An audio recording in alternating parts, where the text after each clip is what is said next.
ازيكم حبايبي؟ عاملين ايه؟ يا رب تكونوا كويسين وبخير. معاكم قناة حلو وحادق مع المسية. والنهاردة هنعمل كريم، حاجة كده في منتهى الجمال. كريم هيشيل الجلد الميت وهيشيل الجلخ بتاع الحر. كلنا بنتحر في الصيف ده، بنعرق، وكمان التراب اللي بنتعرض له. وساعات مش بنبقى عارفين إيه، يعني بنستحمى ويا دوبك عبال ما نستحمى وندعك جسمنا نبص نلاقي ان في جلد ميت في جسمنا. بيطلع هو يا دوبك بيبوش واحنا نكونوا خلصنا دعك جسمنا. مع لما بنقعد تحت المية شوية بنشطف جسمنا بيكون هو باش.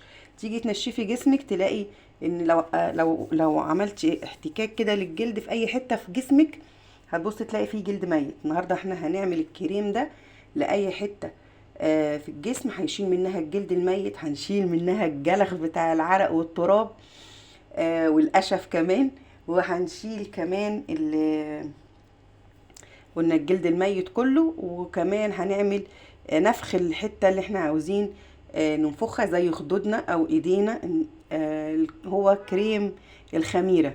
كريم الخميرة كلنا عارفينه ان هو بينفخ الحتت اللي عايزة تتنفخ واللي عايزين نعمل لها امتلاء. كمان هو بيشد الترهلات بتاعة الجلد والكسرات الخفيفة والحاجات اللي بتبقى في الوش دي نتيجة التعبيرات. هو كل دوت هو بيبتدي يملى الخطوط الرفيعة ديت اللي بتبقى مكان التعبيرات، مكان الضحكة، مكان عند العينين كده. الخميرة البيرة تحفة في ملي الفراغات او ملي الكسرات اللي بتبقى في الوش دي. كمان هي بتسمن الخدود، خلي بالكم. اي والايدين، يعني عايزه تحطيها على اي حته تسمنيها من غير ما تاكلي دهون او تاكلي كتير. حطي الخميره البيره عليها. انا هنا معايا حوالي 3 4 معالق لبن. هحط كمان عليهم حته خميره بيره. اهي حته الخميره. تقدري تحطي معلقه خميره فوريه لو ما عندكيش خميره بيره اللي هي الطازه دي.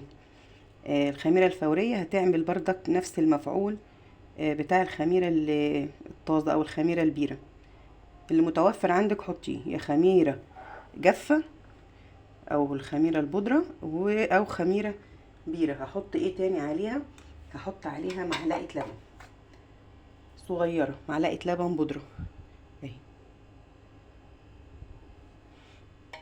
معلقه صغيره لبن بودره. انا عايزه اخد تفتيح وعايزه اخد نفخ او امتلاء للمكان اللي انا هحط عليه الماسك من غير ما اكل كتير او اتخن في الوزن بتاع جسمي. كان من يومين عندي مشوار لمصر في الحر ده. كانت درجة الحرارة اليوم ده 45.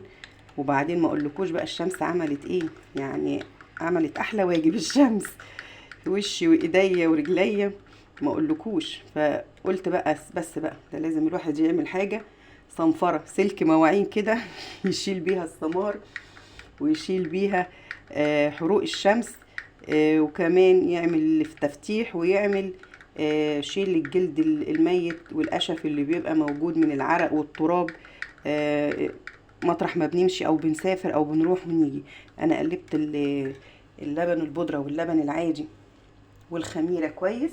هرجع احط عليهم تاني معلقة نشا. هحط اهو معلقة نشا على حسب كمية اللبن اللي انت حطاه. انا عاملة كتير عشان انا عايزة الكمية دي تكفيني في ايديا ورجليا ووشي ورقبتي. يعني هاخد حاجة حاجة، هعمل حبة حبة عشان هو لازم يقعد على الجسم شوية.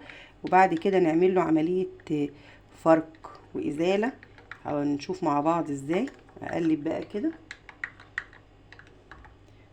لسه انا عايزة تاني نشا، هاخد نشا تاني علشان القوام بتاع الكريم يبقى متماسك شوية، اقدر احطه على ايدي او وشي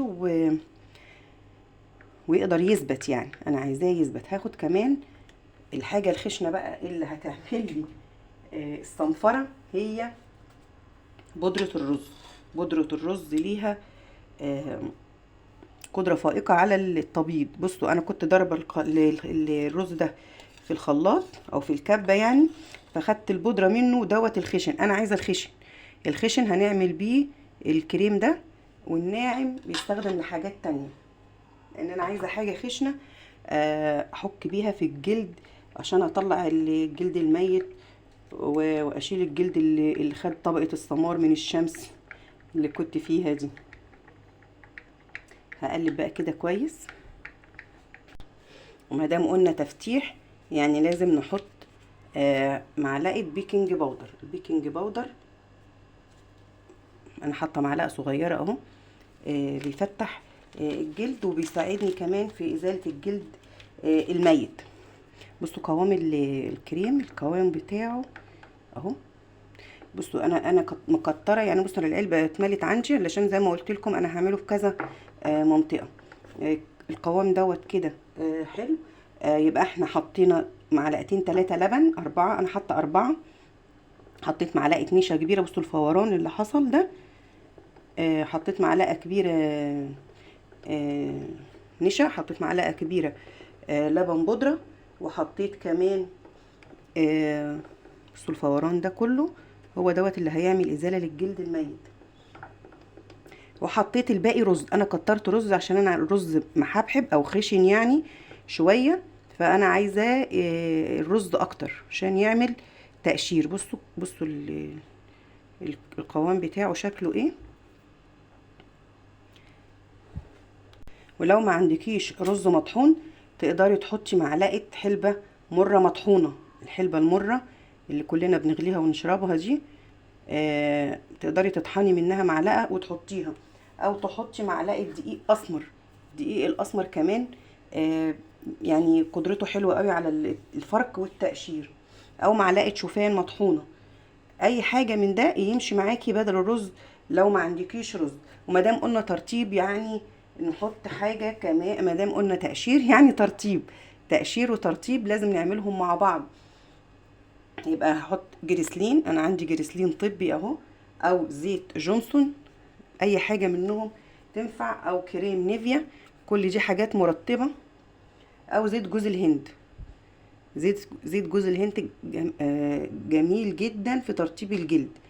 بس خلي بالك تجيبي الزيت يكون نوع اصلي. اي حاجه من دول ينفع في الترطيب التقشير والترطيب اللي هنعمله. انا هستخدم الجريسلين عشان انا عايزه اقشر بعمق، وكمان ارطب. لازم اقشر نرطب. وبعد كده كمان بعد كده هنشوف بقى هندهن ايه بعد كده. انا هحط اهو معلقه جريسلين، معلقه صغيره مش كبيره،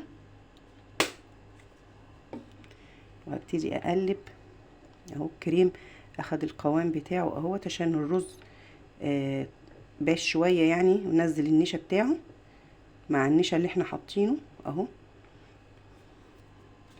هبتدي اخد كده بالمعلقه، بالفرشه او بايديكي او بالمعلقه اي حاجه، واحط كده. بصوا حبيبات الرز دي هي اللي هتعمل معايا التقشير.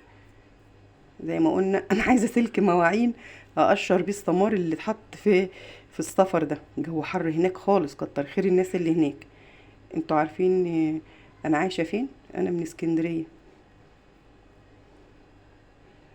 عندنا الجو حر برضو وعرق اكتر يعني من هناك. يعني هناك كان الجو حر بس وعرق، بس مش كتير زي هنا.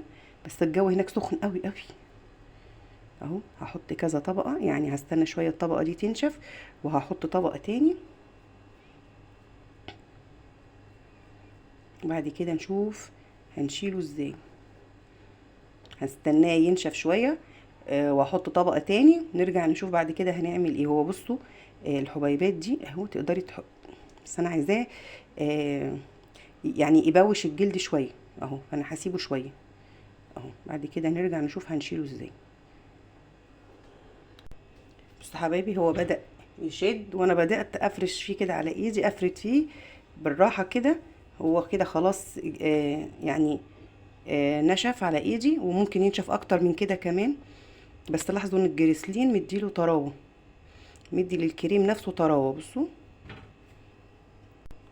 يلا انا هفركه اهو كده. بصوا هقعد افرك فيه كده شويه. هو مش هيتفرج زي ما قلنا علشان الجريسلين مطريه، بس ممكن تسيبيه ينشف شويه عن كده اهو. انا مستعجله عليه. هروح بقى اغسله واجي اوريكم النتيجه. بس انتوا خلوه شويه كمان عن كده، يعني انا حوالي 10 دقايق كده، ممكن انتوا تخلوه ربع ساعه كده. هغسل ايدي وارجع لكم.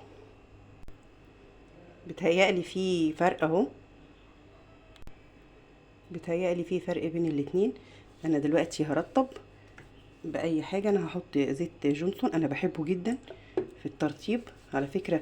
بيشيل من الاكواع جلد الوزة، بيشيله مع الاستمرار عليه. صراحة جميل، هو مش بيفتح يعني 100%، لكن بيرطب وبيطري وبيدي نسبة من التفتيح، وبيشيل كمان جلد الوزة. يعني أكيد الأكواع بيبقى فيها جلد تخين كده شوية أو سميك شوية، فهو بيشيله.